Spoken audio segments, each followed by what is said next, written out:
وفاقی وزارت داخلہ کے ویزا سیکشن میں سنگین بے قاعدگی اور کرپشن سامنے آئی ہے، جس میں کچھ اہلکاروں سے لے کر اعلیٰ افسران تک کالی بھیڑیں شامل ہیں جو افغان ویزے کے دھندے میں ملوث ہیں اور کالا دھن کما رہے ہیں۔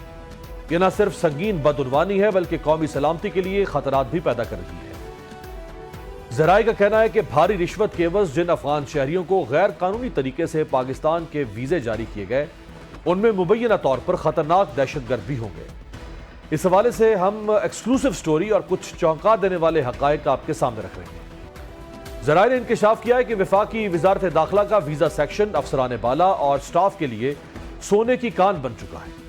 وزارت داخلہ میں تعینات نادرا کے کانٹریکٹ ملازمین افغان ویزوں کے دھندے میں ملوث ہیں اور دھندے سے حاصل ہونے والی بلیک منی سٹاف سے لے کر افسران بالا تک تقسیم کی جاتی ہے۔ یہ اہلکار اتنے طاقتور ہیں کہ انہیں تبدیل کرنا سیکٹری کے بس سے بھی باہر ہے۔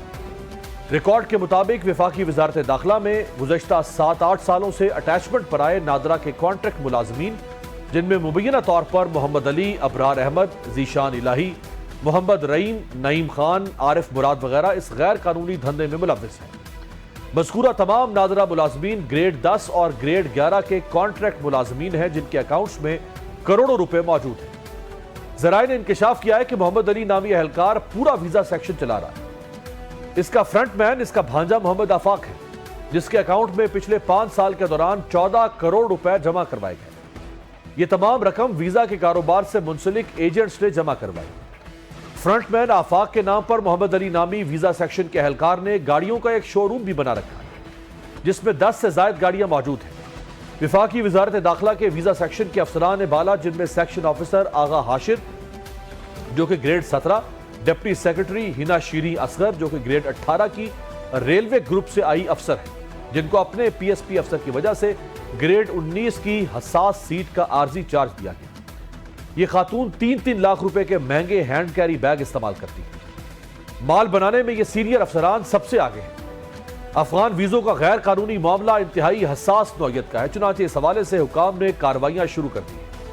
سابقہ ڈپٹی سیکرٹری وزارت داخلہ ایاز خان کو بھی اسی کرپشن کی وجہ سے وزارت داخلہ سے ہٹایا گیا ہے۔ ذرائع کے مطابق پچھلے 3 سال کا ڈیٹا حاصل کیا جا رہا ہے۔ بہت باریکی سے اس بات کا جائزہ لیا جا رہا ہے کہ پیسے دے کر پاکستان کے ویزے حاصل کرنے والوں میں کتنے افغان دہشت گرد اور افغان باشندے ریاست مخالف کارروائیوں میں اعلی کار بنے۔ دوسری جانب ایف آئی اے نے بھی اس حوالے سے ایکشن لیتے ہوئے سمیع اللہ خان اور ابرار احمد کو گرفتار کیا ہے۔ وزارت داخلہ کے 2 آفیشلز بھی زیر حراست ہیں۔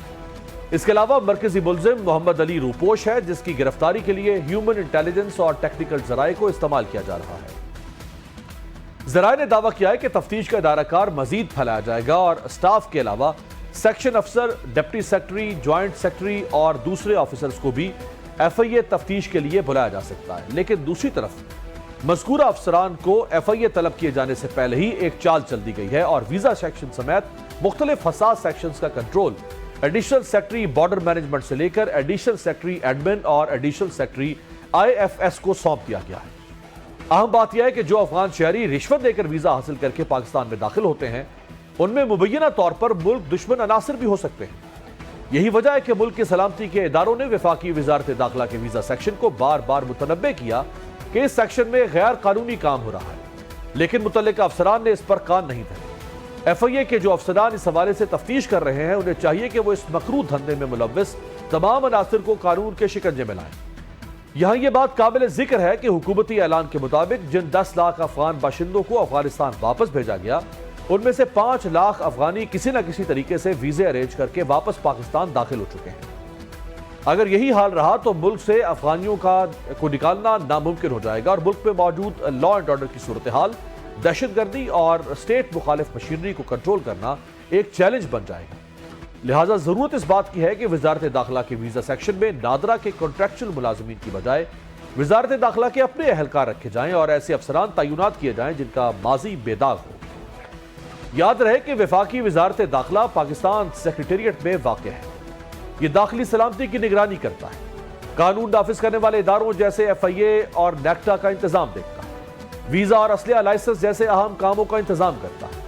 اس کے علاوہ نیم فوجی دستوں اور اسلام آباد پولیس کی نگرانی کرتا ہے۔ وزارت داخلہ کے اہم حصوں میں تعینات، نادرا کے کانٹریکٹ ملازمین ناجائز پیسہ کمانے کے لیے دستاویزات کی جعلسازی، جعلی اسلحہ لائسنس کے خطوط، ویزا پرمٹ اور این او سیز کے اجراء وغیرہ میں ملوث ہیں، جبکہ ان کی اس حرص و ہوس کی وجہ سے ریاستی سلامتی کو سنگین خطرات لاحق ہیں۔ ذرائع نے یہ بھی انکشاف کیا ہے کہ مختلف کمپنیز کو ہزاروں بوگس نو آبجیکشن سرٹیفکیٹس جاری کیے گئے، جو نادرا کے عملے اور وزارت داخلہ کے ایک اندرونی شخص کے درمیان ملی بھگت سے بنائے گئے۔ نادرا کے کانٹریکٹ ملازمین جو اس گھناؤنے اسکینڈل میں ملوث ہیں، ان میں عمار بن نائب 4 سال سے اسلحہ لائسنس کے سیکشن میں تعینات ہے۔ اس نے غیر قانونی طور پر جعلی منظوری لیٹر استعمال کرتے ہوئے 179 اسلحہ لائسنس جاری کیے۔ وحید اسلم ویزا سیکشن میں تعینات ہے۔ اس نے کئی غیر ملکی شہریوں کی غیر مجاز روانگی کی سہولت کے لیے سفری دستاویزات میں جعلسازی کی۔ کرن نامی خاتون ملازم کو بدعنوانی کی وجہ سے عہدے سے ہٹایا گیا تھا، لیکن یہ پھر نادرا میں واپس آ چکی ہے۔